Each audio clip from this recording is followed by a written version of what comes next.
Bom, pessoal, fertilização in vitro. A fertilização in vitro é um dos principais tratamentos de qualquer clínica de reprodução humana, né?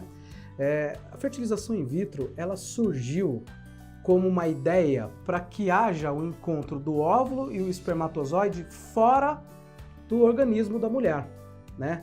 O primeiro bebê que nasceu de fertilização in vitro, olha só, é de 1978, a Louise Brown.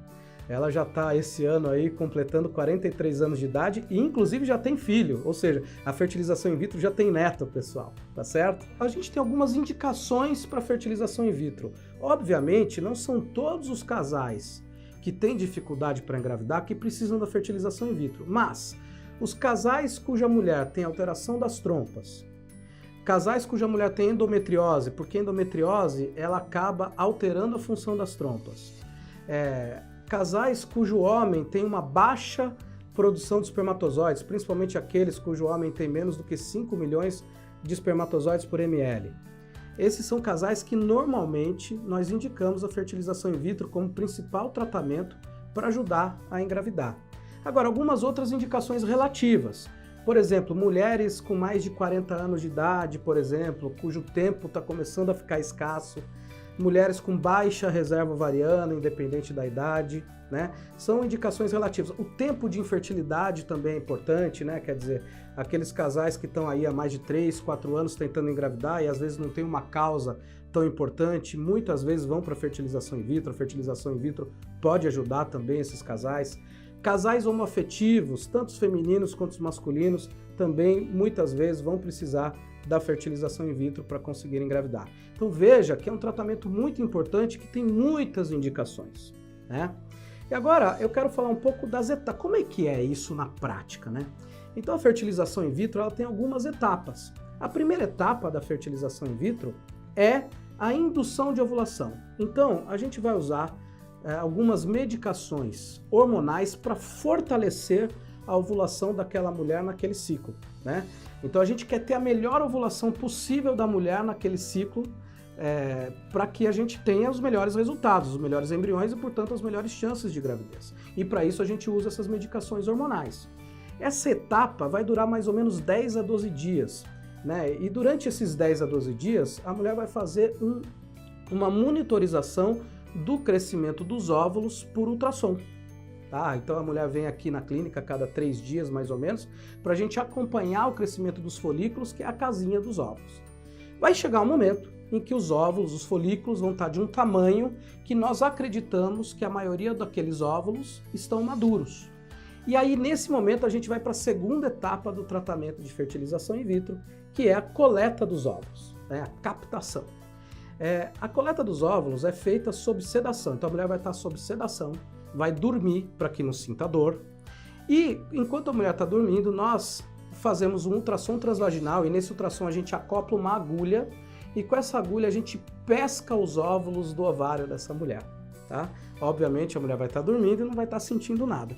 Isso dura mais ou menos 10 a 15 minutos e dessa forma a gente vai ter posse dos óvulos dessa mulher.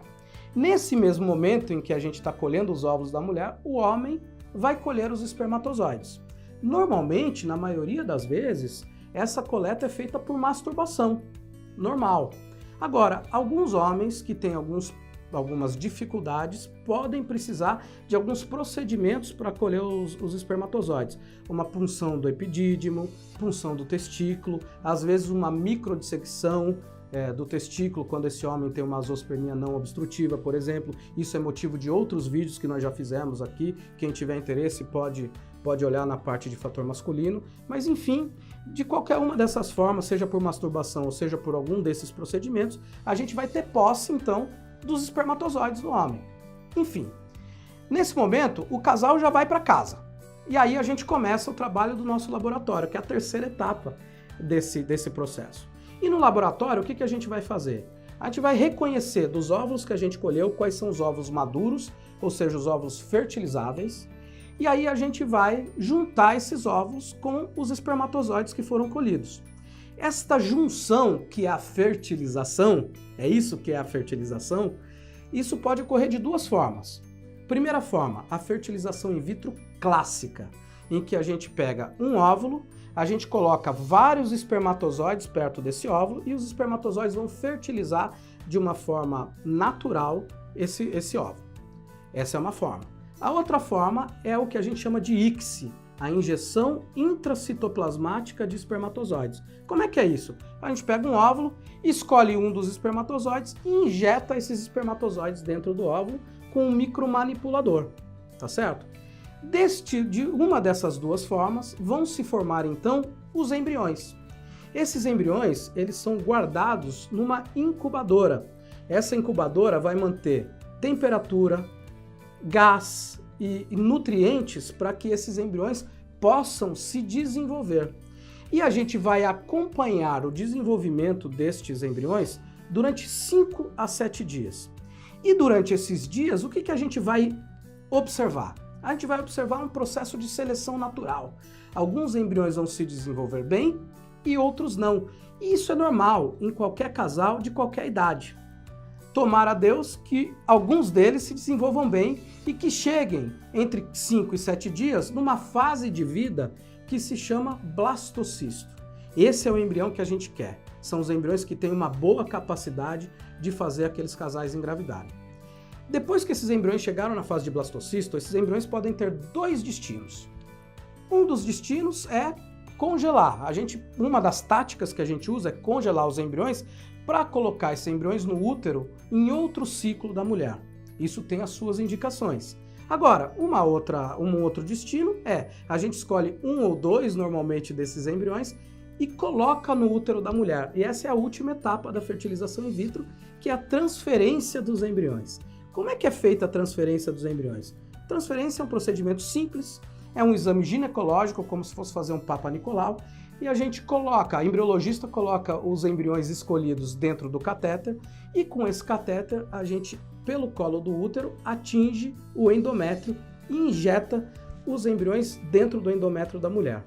9 dias depois, fazemos um exame de gravidez e vamos torcer muito para essa mulher engravidar.